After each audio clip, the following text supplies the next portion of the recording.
قل امر ربی بالقسط وَأَقِيمُوا وُجُوهَكُمْ عِندَ كُلِّ مَسْجِدٍ وَادْعُوهُ مُخْلِصِينَ لَهُ الدِّينَ وَأَقِيمُوا وُجُوهَكُمْ عِندَ كُلِّ مَسْجِدٍ وَادْعُوهُ مُخْلِصِينَ لَهُ الدِّينَ كَمَا بَدَأَكُمْ تَعُودُونَ۔ تم فرماؤ میرے رب نے عدل کا حکم دیا ہے، اور یہ کہ ہر نماز کے وقت تم اپنے منہ سیدھے کرو اور عبادت کو اسی کے لیے خالص کر کے اس کی بندگی کرو۔ اس نے جیسے تمہیں پیدا کیا ہے ویسے ہی تم پلٹو گے۔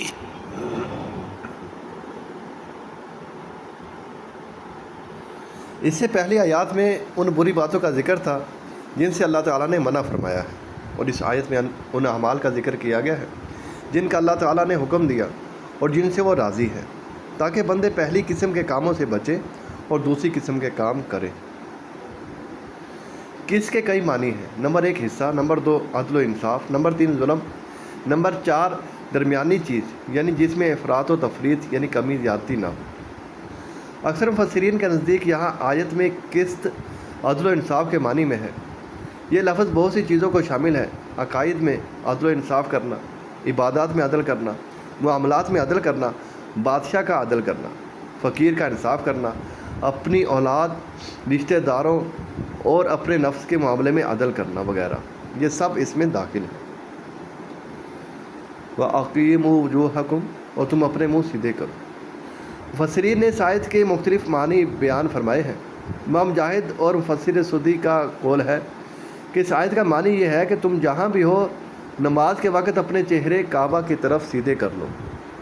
امام ضحاک رحمۃ اللہ تعالیٰ علیہ فرماتے ہیں اس کا معنی یہ ہے کہ جب نماز کا وقت آئے اور تم مسجد کے پاس ہو تو مسجد میں نماز ادا کرو، اور تم میں سے کوئی یہ نہ کہے کہ میں اپنی مسجد میں یا اپنی قوم کی مسجد میں نماز ادا کروں گا۔ اور ایک قول یہ ہے کہ اس کا معنی یہ ہے کہ تم اپنے سجدے خالص اللہ تعالیٰ کے لیے کر لو۔ مخلصین لہ الدین، خالص اس کے بندے ہو کر۔ اللہ تعالیٰ کی عبادت میں اخلاص کا معنی یہ ہے کہ اللہ کی عبادت صرف اس کی رضا حاصل کرنے یا اس کے حکم کی بجا آوری کی نیت سے کی جائے، اس میں کسی کو دکھانے یا سنانے کی نیت ہو، نہ اس میں کسی اور کو شریک کیا جائے۔ امام راغب اصفہانی رحمۃ اللہ تعالیٰ علیہ فرماتے ہیں اخلاص کی حقیقت یہ ہے کہ بندہ اللہ تعالیٰ کی عبادت اور اس کی رضا جوئی کے علاوہ ہر ایک کی عبادت اور اس کی رضا جوئی سے بری ہو جائے۔ کثیر احادیث میں اخلاص کے ساتھ عمل کرنے کے فضائل بیان ہوئے ہیں، ان میں سے 3 احادیث درج ذیل ہیں۔ نمبر 1 حضرت عبداللہ ابن مسعود رضی اللہ تعالیٰ عنہ سے روایت ہے، نبی اکرم صلی اللہ تعالیٰ علیہ وآلہ وسلم نے ارشاد فرمایا جس مسلمان میں یہ 3 اوصاف ہوں اس کے دل میں کبھی کھوٹ نہ ہوگا۔ نمبر 1 اس کا عمل خالص اللہ تعالیٰ کے لیے ہو۔ نمبر 2 وہ ائمہ مسلمین کے لیے خیر خواہی کرے۔ نمبر 3 اور مسلمانوں کی جماعت کو لازم پکڑ لے۔ حضرت سعد رضی اللہ تعالیٰ عنہ سے روایت ہے، سرکار مدینہ قرار قلب و سینہ صلی اللہ تعالیٰ علیہ وآلہ وسلم نے ارشاد فرمایا اللہ تعالیٰ اس امت کے کمزور لوگوں کی دعاؤں، ان کی نمازوں اور ان کے اخلاص کی وجہ سے اس امت کی مدد فرماتا ہے۔ حضرت معاذ بن جبل رضی اللہ تعالیٰ عنہ کو جب تاجدار رسالت صلی اللہ تعالیٰ علیہ وآلہ وسلم نے یمن کی طرف بھیجا تو انہوں نے عرض کی یا رسول اللہ صلی اللہ تعالیٰ علیہ وآلہ وسلم مجھے کوئی وصیت کیجیے۔ رسول اللہ صلی اللہ تعالیٰ علیہ وآلہ وسلم نے ارشاد فرمایا اپنے دین میں اخلاص رکھو، تمہارا تھوڑا عمل بھی کافی ہوگا۔ جس طرح حدیث میں اخلاص کے فضائل بیان ہوئے ہیں اسی طرح ترک اخلاص کی بھی بکثرت مذمت کی گئی ہے، چنانچہ ان میں سے 3 احادیث درج ذیل ہیں۔ نمبر 1 حضرت ابو ہریرہ رضی اللہ تعالیٰ عنہ سے روایت ہے، حضور اقدس صلی اللہ تعالیٰ علیہ وآلہ وسلم نے فرمایا اللہ تعالیٰ ارشاد فرماتا ہے میں شریک سے بے نیاز ہوں، جس شخص نے کسی عمل میں میرے ساتھ میرے غیر کو شریک کیا میں اسے اور اس کے شریک کو چھوڑ دیتا ہوں۔ حضرت انس بن مالک رضی اللہ تعالیٰ عنہ سے روایت ہے، رسول اللہ صلی اللہ تعالیٰ علیہ وآلہ وسلم نے ارشاد فرمایا قیامت کے دن مہر لگے ہوئے نامہ اعمال لائے جائیں گے۔ اللہ تعالیٰ ارشاد فرمائے گا اس اعمال نامے کو قبول کر لو اور اس اعمال نامے کو چھوڑ دو۔ فرشتے عرض کریں گے تیری عزت کی قسم ہم نے وہی لکھا ہے جو اس نے عمل کیا، اللہ تعالیٰ ارشاد فرمائے گا تم نے سچ کہا مگر اس کا عمل میری ذات کے لیے نہ تھا، آج میں صرف اسی عمل کو قبول کروں گا جو میری ذات کے لیے کیا گیا ہوگا۔ حضرت ابو ہریرہ رضی اللہ تعالیٰ عنہ سے روایت ہے، سید المرسلین صلی اللہ تعالیٰ علیہ وآلہ وسلم نے ارشاد فرمایا قیامت کے دن سب سے پہلے ایک شہید کا فیصلہ ہوگا۔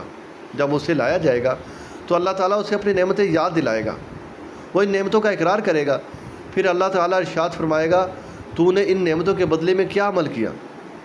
وہ عرض کرے گا میں نے تیری راہ میں جہاد کیا یہاں تک کہ شہید ہو گیا۔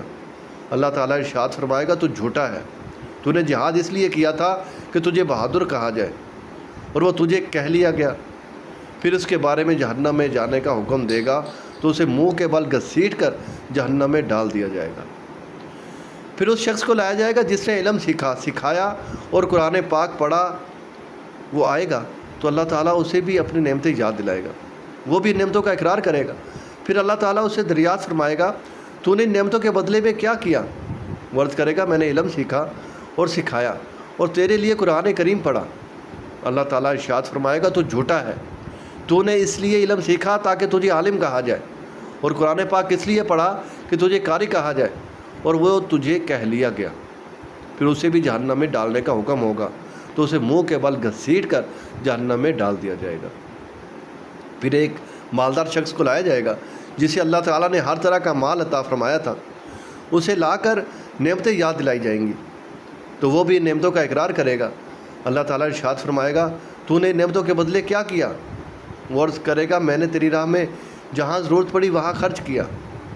اللہ تعالیٰ ارشاد فرمائے گا تو جھوٹا ہے، تو نے یہ سخاوت اس لیے کی تھی کہ تجھے سخی کہا جائے اور وہ کہہ لیا گیا۔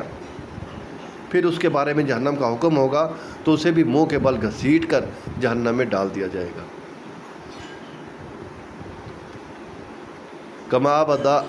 کما بدأکم تعودون، اس نے جیسے تمہیں پیدا کیا ہے ویسے ہی تم پلٹو گے۔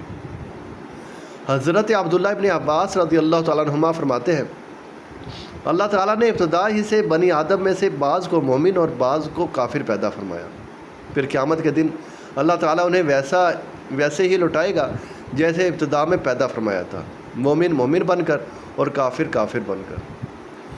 اس آیت کی تفسیر میں حضرت محمد بن کعب رحمۃ اللہ تعالیٰ علیہ فرماتے ہیں جسے اللہ تعالیٰ نے ابتدا ہی سے شقی اور بدبخت لوگوں میں سے پیدا کیا ہے، وہ قیامت کے دن اہل شقاوت سے اٹھے گا، چاہے وہ پہلے نیک کام کرتا ہو جیسے ابلیس لعین، اسے اللہ تعالیٰ نے بدبختوں میں سے پیدا کیا تھا، یہ پہلے نیک اعمال کرتا تھا بالآخر کفر کی طرف لوٹ گیا، اور جسے اللہ تعالیٰ نے ابتدا ہی سے سعادت مند لوگوں میں سے پیدا کیا وہ قیامت کے دن سعادت مندوں میں سے اٹھے گا، اگرچہ پہلے وہ برے کام کرتا رہا ہو، جیسے حضرت موسیٰ علیہ السلام کے زمانے کے جادوگر، یہ پہلے فرعون کے تابع تھے لیکن بعد میں فرعون کو چھوڑ کر حضرت موسیٰ علیہ السلام پر ایمان لے آئے۔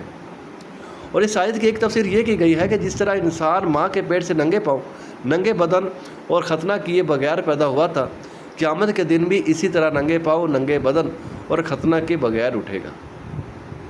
حضرت عبداللہ ابن عباس رضی اللہ تعالیٰ عنہما سے روایت ہے نبی کریم صلی اللہ تعالیٰ علیہ وآلہ وسلم نے ارشاد فرمایا تم قیامت میں ننگے پاؤں، ننگے بدن اور ختنہ کے بغیر اٹھائے جاؤ گے۔